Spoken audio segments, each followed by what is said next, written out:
apa bagian dari Bapak, prajuritnya Bapak. Jadi saya tidak terlalu kaget karena memang Bapak sudah kasih clue tanggal 20 Februari 6 hari setelah pemilu, ya, itu Bapak sudah sampaikan jaga kesehatan sampai Oktober. Karena itu saya tidak terlalu saya sudah mungkin tidak pernah saya khawatir kan. Karena Bapak kan voice of accountabilities. Setiap kata itu bisa dipertanggungjawabkan dan semua orang bisa percaya. Ya, Bapak selalu menjunjung tinggi kesetiaan. Saya pikir ini sebuah pelajaran untuk bagi bangsa Indonesia bahwa kesetiaan itu penting. Saya tidak punya orang kuat di belakang saya. Saya orang desa, orang kampung. Tidak ada pemimpin, tidak ada orang-orang aristokrat yang melindungi saya di belakang saya. Tidak ada orang elit yang melindungi saya. Bapak memberikan ini langsung dari dirinya sendiri, sebuah jabatan, karena beliau selalu menghormati orang yang setia dalam suka dan duka. Ketika menang, ya, juga kami berkali-kali kalah selalu saya ada di sampingnya. Oleh karena itulah orang yang mungkin tidak pernah khawatir, tidak pernah bikin kurikulum vitae. Ya, ingat ya, saya punya kurikulum vitae itu 2013 saya bikin.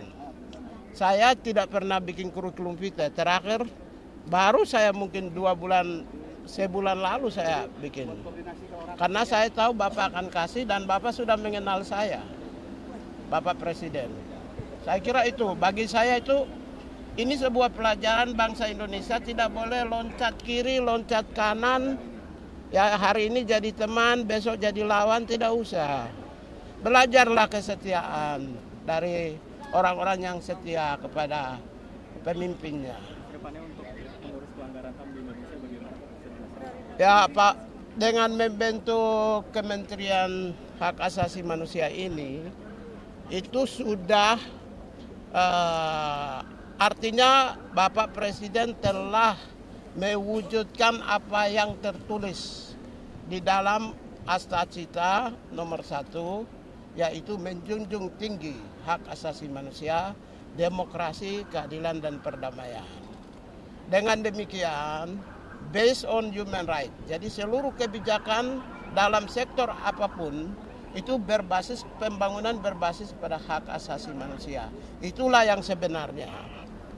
Yang Pak Prabowo, saya sebagai orang yang nanti akan melaksanakan kebijakan politik hak asasi manusia, maka pembangunan berbasis HAM menjadi prioritas dan sangat penting.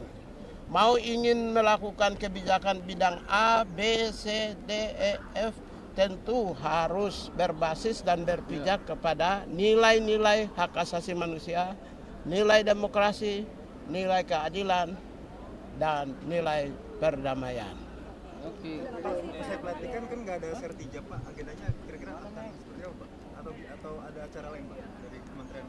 Oh, kalau kami setelah pelantikan saya, Pak Menko Yusril, Menteri Hukum dan Menteri Imigrasi, kami ke kantor. Kemudian nanti akan ada agenda perkenalan, ramah tamah, welcome. Mungkin setelah itu saya akan melanjutkan langsung kerja karena saya tidak perlu belajar HAM. Pagi, siang, sore di rumah atau dimanapun juga saya itu berpikir tentang HAM dan bekerja HAM. Dan saya sendiri pegawai negeri mungkin 18 tahun saya di kementerian lagi. Jadi sistem kerja birokrasi juga saya tahu, hak asasi manusia ya kalian tahu semua. Jadi saya mungkin saya termasuk tidak perlu belajar.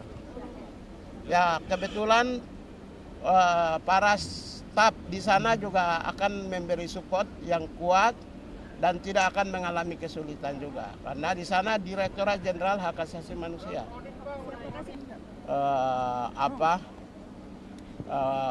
Bagian dari Bapak, prajuritnya Bapak.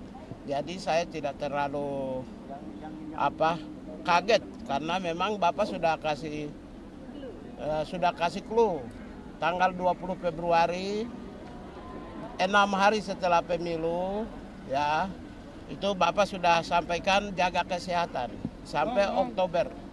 Karena itu saya tidak terlalu saya sudah mungkin tidak pernah saya khawatir kan. Karena Bapak kan voice of accountabilities. Setiap kata itu bisa dipertanggungjawabkan dan semua orang bisa percaya. Ya, Bapak selalu menjunjung tinggi kesetiaan. Saya pikir ini sebuah pelajaran untuk bagi bangsa Indonesia bahwa kesetiaan itu penting. Saya tidak punya orang kuat di belakang saya. Saya orang desa, orang kampung. Tidak ada pemimpin, tidak ada orang-orang aristokrat yang melindungi saya di belakang saya. Tidak ada orang elit yang melindungi saya. Bapak memberikan ini langsung dari dirinya sendiri, sebuah jabatan karena beliau selalu menghormati orang yang setia dalam suka dan duka. Ketika menang, ya juga kami berkali-kali kalah selalu saya ada di sampingnya. Oleh karena itulah orang yang mungkin tidak pernah khawatir, tidak pernah bikin kurikulum vitae. Ya ingat ya, saya punya kurikulum vitae itu 2013 saya bikin. Saya tidak pernah bikin kurikulum vitae. Terakhir baru saya mungkin sebulan lalu saya bikin. Karena saya tahu Bapak akan kasih dan Bapak sudah mengenal saya. Bapak Presiden. Saya kira itu, bagi saya itu ini sebuah pelajaran bangsa Indonesia tidak boleh loncat kiri, loncat kanan. Ya hari ini jadi teman, besok jadi lawan, tidak usah. Belajarlah kesetiaan dari orang-orang yang setia kepada pemimpinnya.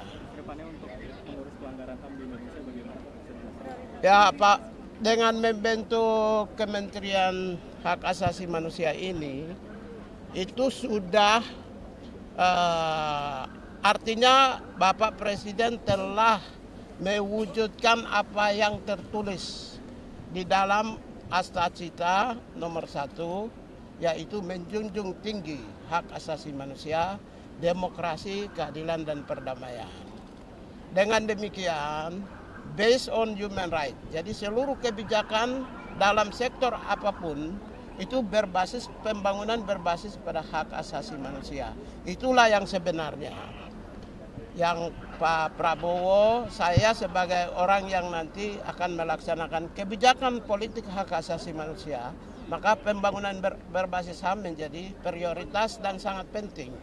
Mau ingin melakukan kebijakan bidang A, B, C, D, E, F, tentu harus berbasis dan berpijak kepada nilai-nilai hak asasi manusia, nilai demokrasi, nilai keadilan, dan nilai perdamaian.